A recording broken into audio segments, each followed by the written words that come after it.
So we're checking out Bob's approach to Tennessee Jed, and the main kind of angle we're gonna be looking at here is music theory. And there's so much that he's got going on here. It's gonna get a little hairy at times. So a little disclaimer: we're gonna be heavy in the theory, but don't worry, we can still focus on just the sounds that he's getting and how there's so much repetition in what he's doing despite so much going on. So let's just jump right into it. We're gonna listen to the Tennessee Jed from the Pacific shows, 73, 74. That album is so good if you want to get into Bob's stuff, because his part is so crisp and clear and very loud in the mix, almost like the loudest thing from that. So let's give a listen to the intro, and then I'm going to show you what's going on. I'm going to break down kind of each part. I'm going to move pretty quick, and we're going to focus on the theory of what's going on. So let's just give it a listen.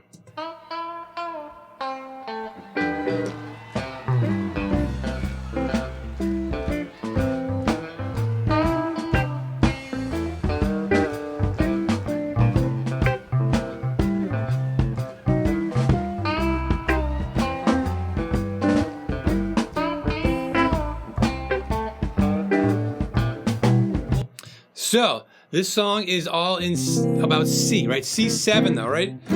And then it's just the intro. It's just got this G7. He comes in right away playing this, classic kind of unique, kind of lesser played Bob voicing, right? Of a G7 like this. And then he does this thing called sixth, right? So just going down the scale, right? That, and outlining the chord right this. You can see it better here. It's just like playing a C chord like this, like these notes right here, just these two strings, right? And that is called playing sixth because the distance between the two notes, the intervals, is a sixth. If you went up a scale like this, 1, 2, 3, 4, 5, 6, right to there is a sixth. So he's doing it up a sixth, up a sixth, up a sixth. So I think he's actually doing it over here. And that's kind of like the theme he's doing. He doesn't do this every time with this song, but it's kind of doing it for this version. And he'll be doing this throughout, right? And then he goes over here, plays this C7, just the middle two notes, and that's a thing called a tritone, right? It's something from The Simpsons. The Simpsons, right? And that gives you that flat 7 and the major third. It just gives you the two notes that are most important, really, in that chord. And then plays a real quick jab there, the top three notes, and that's a major triad. So I told you we're gonna be a little heavy in the theory here. We already got, sixth. We've got a tritone and a triad all here, and we're just warming up here, right? So he's got that tritone, plays it there. Very different than just going, just strum the chord, okay? And he slides into it all the times. And then does this sixth, kind of bounces back and forth. And that's kind of his approach throughout playing over the C7, so it's kind of like an idea he's got. And he just keeps playing around with it. And then the G7, he sometimes will play it like this, or he'll play just this more stock version that you would hear, like C7 version like this, but here G7 in that shape. So that is what they would call the cage system. Thinking about it that way. It's not some theoretical thing. It's just a way of thinking about the chords. If you don't know what it is, it's an acronym: C-A-G-E-D, right? So that's C shape, and then C7. You just add that and you move it up here. So that'd be a G7 in the C7 shape. And if you don't know this stuff and you need a little help, I've got a cage cheat sheet. I'll put a link in the description below where you get all the shapes, all the scales that go around it, the major ones, the minor ones, the arpeggios, all that stuff. Can be really helpful, especially playing Bob stuff. So check that out if you haven't already seen it. So you've got that, right? And that's all that's going on there again.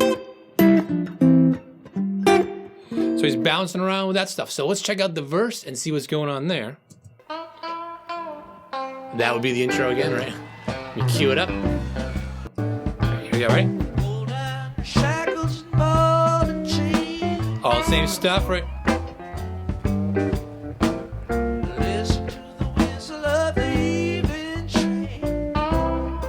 Hear that? Boom, boom, boom. That's sixth there. Once you really get it in your ears, you'll start to hear it. you know, more regularly, and not just in this tune, but here I'm doing it all the time. It's one of the Bob's things. But it's all the same except that change where it goes to F to G. I'm not going to pretend I don't have some notes that I wrote down here. There's a lot in here to remember, and I just did this right before making this. So F, G, C, right? But instead, he's playing it over here, right? F, G, and then goes right to the 6 when it gets to C. So these are little triads. You can also think of it as parts of that C shape, like this. F in the C shape, G in the C shape, but he's not playing this root note, he's just playing these 3 strings. But he's spicing it up by right before that change when it goes to F, he plays a B flat.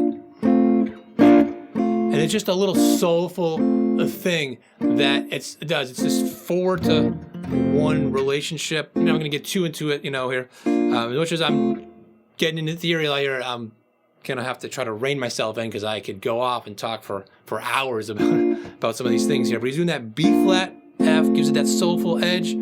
And then when he gets up to the G, he quickly goes like this. And it's technically a little hard to play this with your pinky and not bump into the string, but he plays the G triad, right? And hammers on to the 4th in relation to it. It makes it sound like a sus chord, and hammers it on, pulls it off real quick. Another classic Bob thing. And then back to the C. Really spices things up. And that's, you know, kind of the main approach for the verse. Now, the pre-chorus. Let me go back a little bit. You know you bound to wind up there. You don't head back to Tennessee Jed. So we've got this part where it's going C, C7 diminished, diminished 7, you know, F major to C over a G type of thing, right? And then F,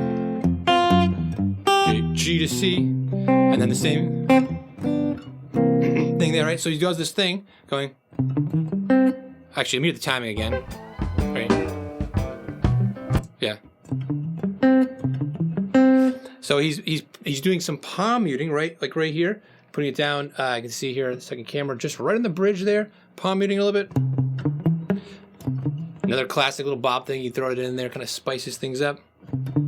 And just going around now the G shape, the C chord, the G shape. And then he just kind of plays around the middle 2 strings, and then that's that diminished chord. And then F major 7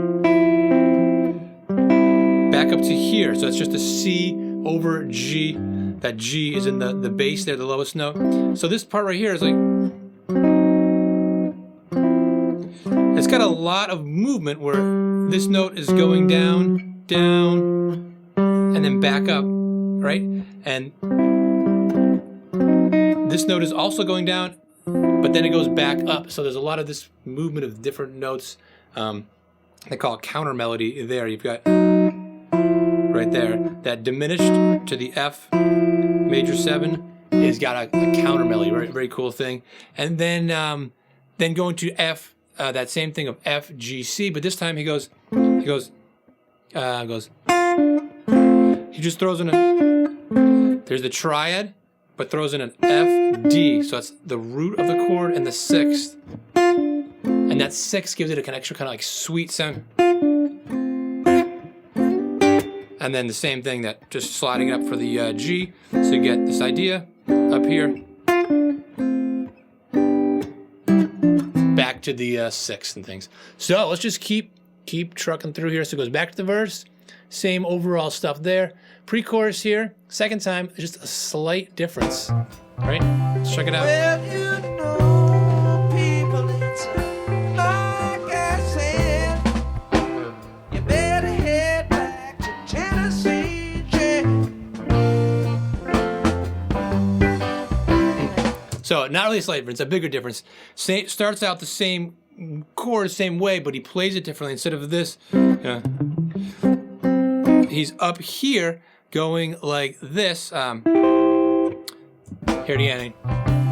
Well, you know, people, it's like So that is called a pedal. The top note stays the same, right? So he's got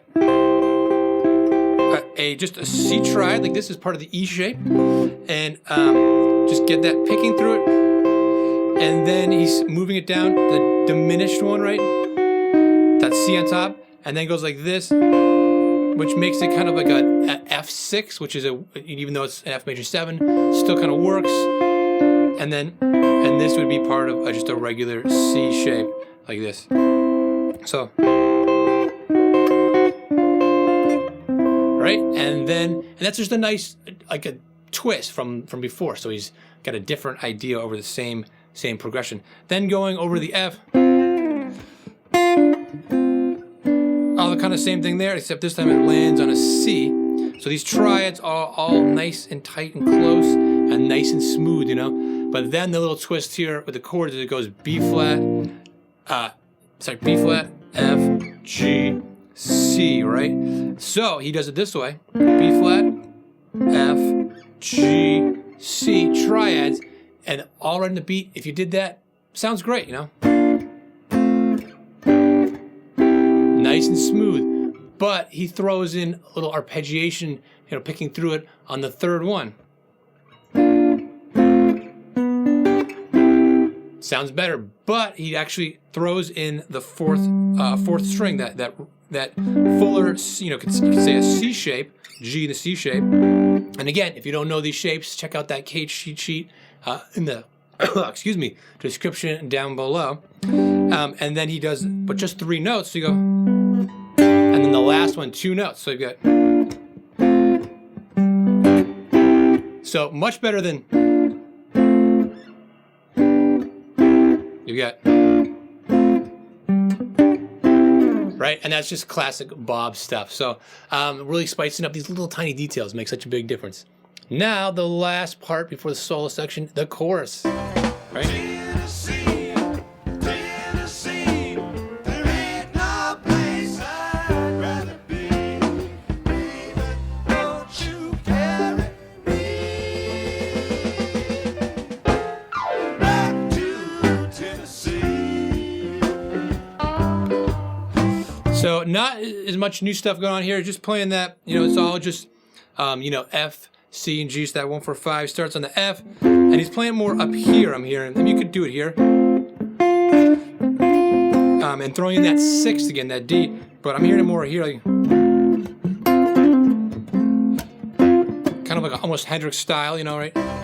Tennessee, Tennessee, there ain't no place I'd rather be. And then going to here, C, and then G, yeah, way up here. That makes me think that he's playing the F here, not here. I can hear a little bit in the tone, but also because he's doing that G there, and then that kind of puts it nice and closely there for the, and then just kind of all the same stuff, you know, throughout that, and then brings it back to that part there. And then with the solo section, you know, he's just kind of jamming on the C, just the same stuff. So he's just taking the same idea, playing around it, but listen right here and notice he just does a little twist right here, right there. That, and you think like, whoa, what is that? What is he doing? It's the same thing, recycling the idea. So it's that 6th, right? The shapes may look different, but it's the same notes. It's just up an octave. So he's got that. It's like, oh, he's really liking that. He's loving that.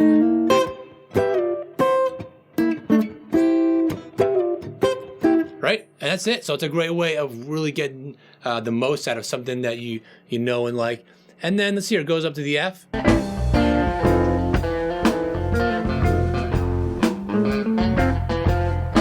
So yeah, the only thing I put on here is right before it changes, it goes. He hits that B flat again. And I think he might even do it a little bit here and there. And then he goes, this little chromatic thing like this. Like that. Right? And that's it with the F, kind of just jamming around that. And then here's the last part, G.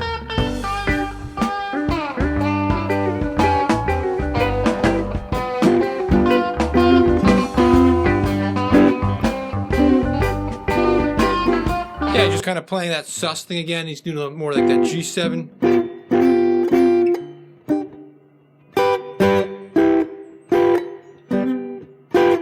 Things like that. And then it goes through the whole thing, you know, again. But it's a lot of the same stuff of just kind of like exploring and developing the ideas he's already got going on throughout the song structure of the tune. So that was a lot of stuff. There's a lot of changes, even though it's a lot of 1-4-5, just a lot of twists and turns in the tune, a little diminished thing in the pre-chorus and things like that. But hopefully that gives you some insight into kind of the general approach of what Bob would do and some of the specific voicings he's got and how he recycles ideas and plays them in different octaves and in different areas on the fretboard and things like that. And again, if you want to open up that fretboard a little more, check out that Cage cheat sheet PDF. So simple, just really have it out. You can print it out if you got a printer and just have it out where you practice, so you can really start to get these shapes, you know, in your ears, in your eyes. You can kind of see them, and on the fretboard and in your fingers and all that stuff. Make it a part of you. And if you're looking for another video, check out this one about Jerry right here. And I will hopefully see you in one of the next videos.